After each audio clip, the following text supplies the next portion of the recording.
Hello, friends, comrades, and interested others. It is Wednesday, it is a beautiful day out, and I thought I would take a few minutes to record an unscripted video for the political series that I was/am working on. I'm going to save you the usual spiel about wanting to make videos more regularly and just say that I'm making this video because I have the energy and time, and I will continue to try to make videos when I have the energy and time. The things that I wanted to discuss in this video are mostly related to trends that I've noticed in the psychology of people involved in racist or reactionary politics, specifically white men, as well as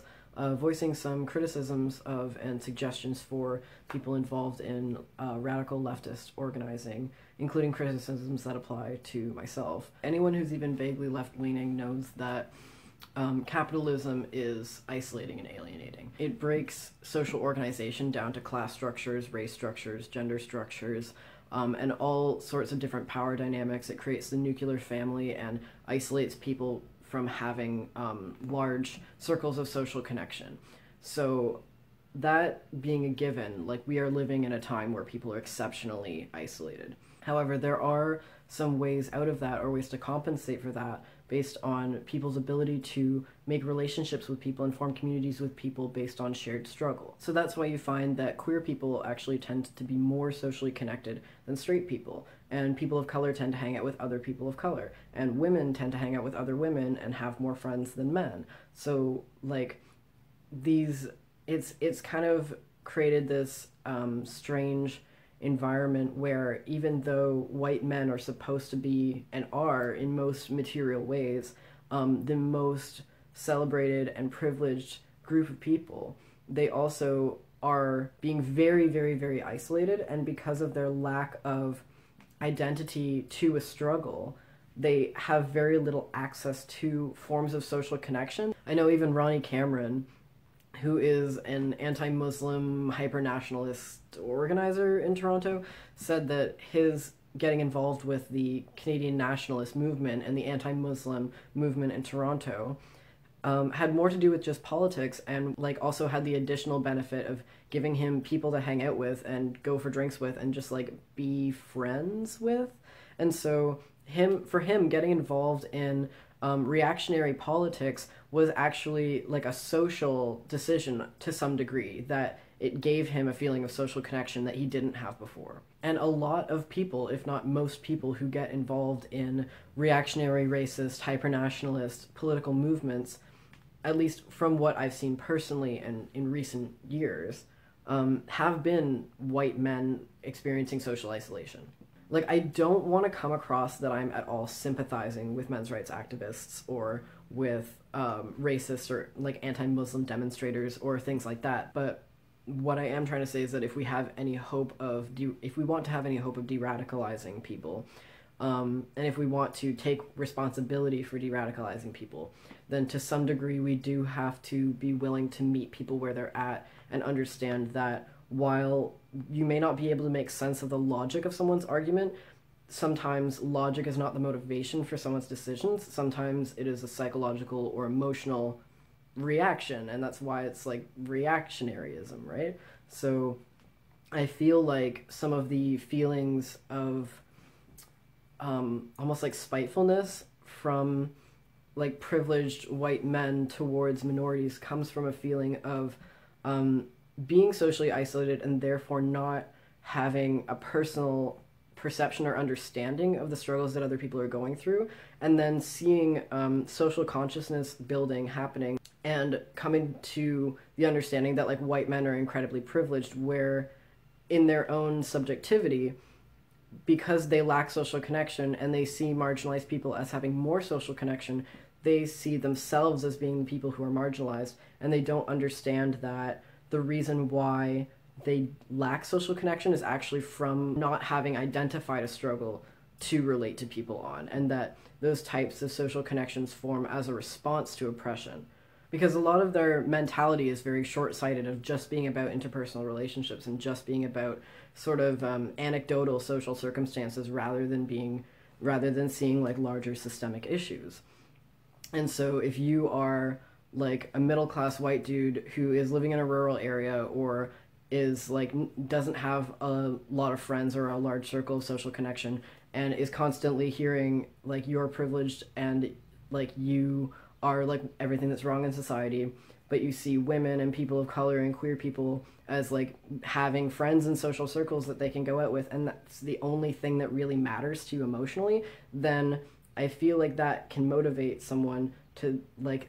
the like twisting logic that the people who are marginalized and have formed social connections because they're marginalized are actually the people with privilege, because that social connection is the only thing that you're really focusing on.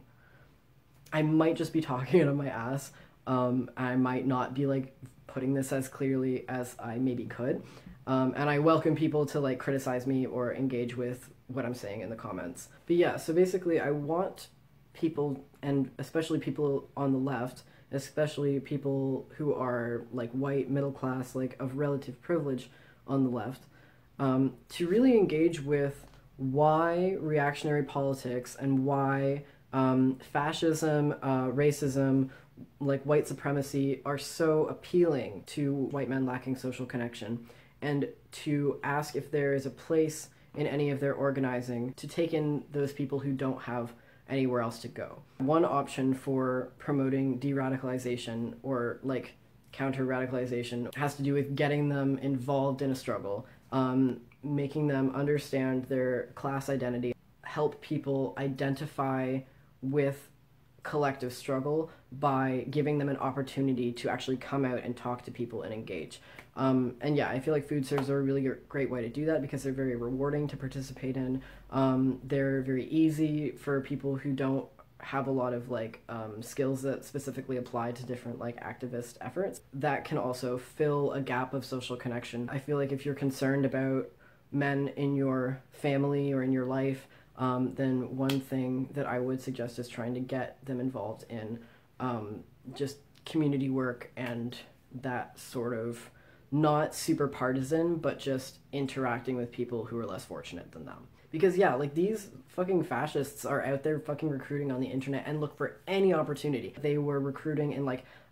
mental health forums. Like men would go online and be like, I have no one to talk to, I'm very isolated, I'm feeling like depressed and suicidal, and Nazis would come in, like literal Nazis would come in and try to tell them that the reason why they were feeling that way is because of like people of color or something. And it's just like, if literal Nazis are going to be recruiting in that way and would love every opportunity to take in men who are lacking social connection, that I feel like the only solution that we have, if we really want to fight fascism on the left, is to create opportunities for men to be de-radicalized and for men to be brought into the fold, kind of, and like brought into like community organizing. Which brings me sort of to my criticisms of some tendencies that I've seen in leftist organizing, is that there's a real, like I do believe in calling a fascist, and I'm not gonna ever apologize for that. I don't particularly care about, like, you know, someone getting called a Nazi when they're actually an identitarian. Like, I'm not, like, the splitting hairs thing bothers me, but what I see a lot is, especially among middle-class white people, of having people in their family, in their social circle,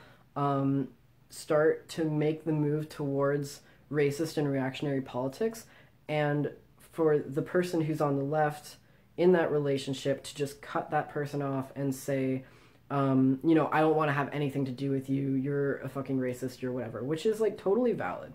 But the other perspective I want you to consider is that we all talk about the fact that a conversation has to happen, you just don't want to be the person to have the conversation. But I think that if you're a white person, you kind of have an obligation to play educator. And I do think that you have an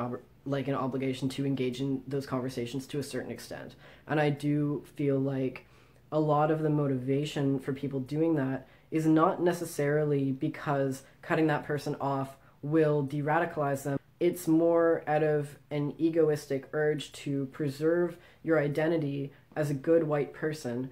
and not have to engage with the uncomfortable reality that your social circumstances compared to a reactionary are actually very similar. And that you come from a similar heritage, background, and like, yeah, like social circumstance. And so I feel like people should really, and like I'm criticizing myself for this because there's people in my social circle that I feel like I've very harshly cut off when maybe engaging with them and just like keeping them at an arm's length relationship so that I could hold them accountable would have been a better way to respond. And I feel like I have cut off relationships with people based on their bigotry making me uncomfortable and making me feel almost like bad about myself as a white person or as a middle class person. And I feel like you kind of have to come to terms with the fact that there is no real way to be like a good white person, and that especially distancing yourself from racists for the purpose of establishing like a positive identity for yourself is not ultimately helping anyone. And I think that when white people refuse to engage with racist white people, then all we're doing is refusing the role of allyship that is like ours, that is to have conversations with and de-radicalize other white people. And when you kind of like shut the door on that and say no to de-radicalizing racists, then all you are doing is leaving people of color to deal with the consequences of that. My suggestion is that for anyone involved in leftist organizing who is a white person, especially if you are, you know, middle class, cisgender, straight, like any person who, you know, be honest with yourself. Like if you are a person of relative privilege and you identify as a leftist, then you, I think, should be having more of a direct connection to and interaction with working class white people, including racists and reactionaries. Not for the purpose of like buddying up to them and like agreeing with them or stoking their egos or anything, but you can't prove someone wrong if you won't talk to them. Right-wing reactionaryism is reinforced by feeling like the left is kind of like snooty and unapproachable. And I feel like when it comes to like white middle and upper class leftists, that is kind of true, and that is kind of, you know, a criticism that people should engage with. That, you know, like it's not like the whole like right-left divide is kind of fake. And if you are in a similar position socially to someone who's on the right, then it's kind of your job to be the person that holds them accountable, not like wait for them to hurt people less fortunate than them or leave it up to people who are less fortunate than you to have to deal with the consequences of that. And so, yeah, I don't know if that like made any sense, but basically my thing is that I think that white men and like white men, but also just people of relative privilege, tend to get radicalized towards far-right racist politics because of feelings of personal isolation and alienation. I feel like people who want to do work towards de-radicalization should create opportunities in their own community to bring isolated white men into direct